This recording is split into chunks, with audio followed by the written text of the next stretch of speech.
mengasihi Engkau. Dan siang hari ini Tuhan, kami mau dengar firman Tuhan.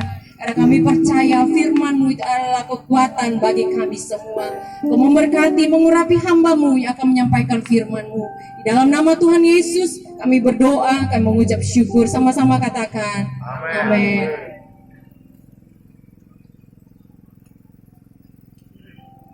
Sidang pergabungan yang dikasihi, kita bersama-sama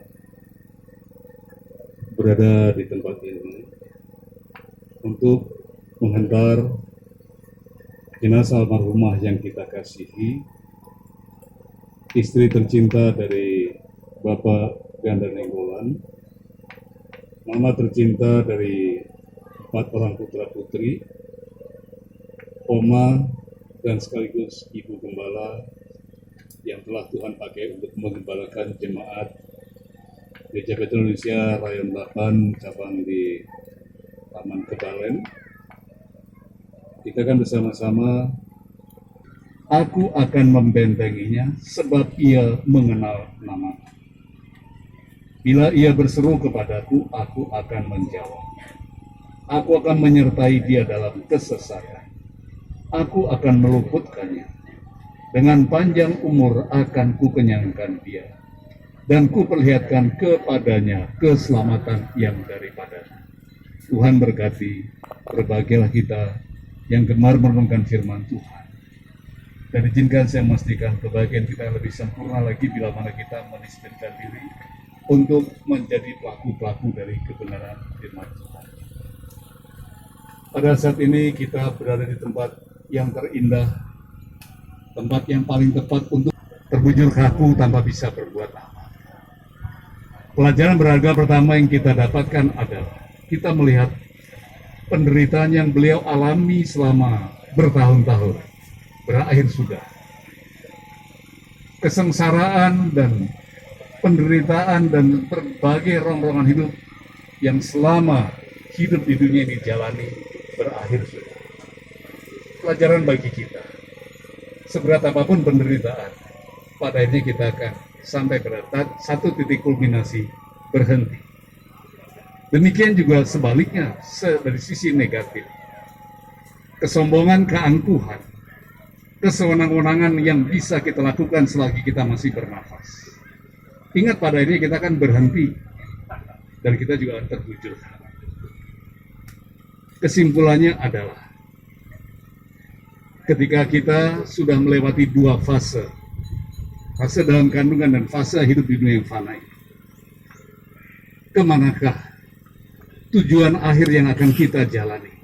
Itu yang paling harus kita prihatinkan dan pikirkan bersama-sama. Kenapa? Karena di tempat yang terakhir, yaitu di fase yang terakhir, kita memasuki dimensi kekekalan, dimensi yang tidak berkesudahan, dimensi yang bersifat permanen. Maka 3 hal yang Tuhan anugerahkan, 3 hal yang Tuhan janjikan. Yang pertama, aku akan meluputkan dari apa? Meluputkan dari bencana yang paling mengerikan. Walaupun beliau sudah sakit selama bertahun-tahun, beliau sudah berhenti mengalami penderitaan, berarti sudah luput dari penderitaan. Penderitaan itu bersifat sementara, tetapi yang paling tidak permanen.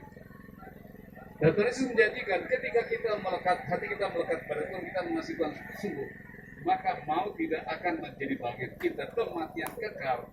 Kita akan diluputkan, artinya kita akan mendapat bagian seperti yang dijanjikan oleh firman Tuhan yang tadi kita simak.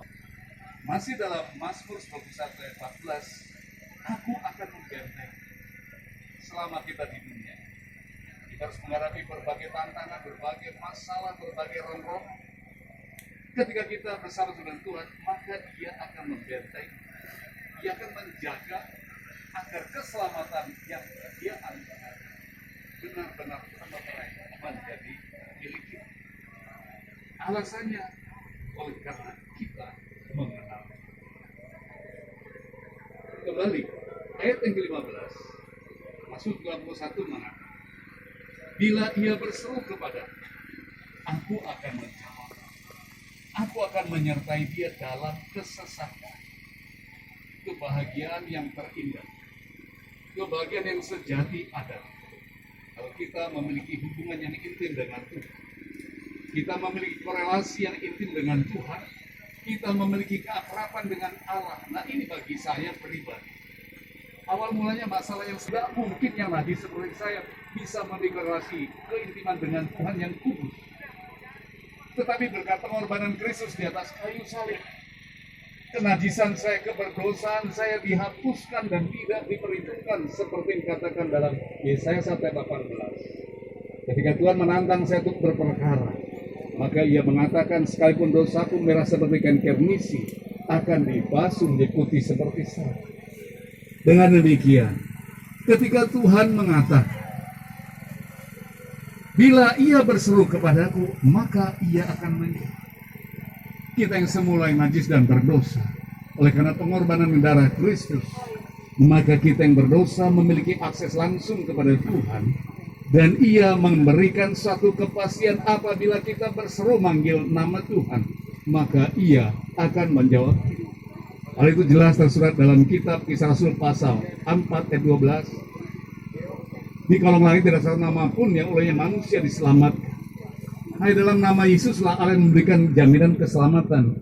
Karena nama Yesus itulah, maka kita memiliki akses. Sehingga dalam nama Yesus kita bisa menyebut dia ya Aba, ya Bapa.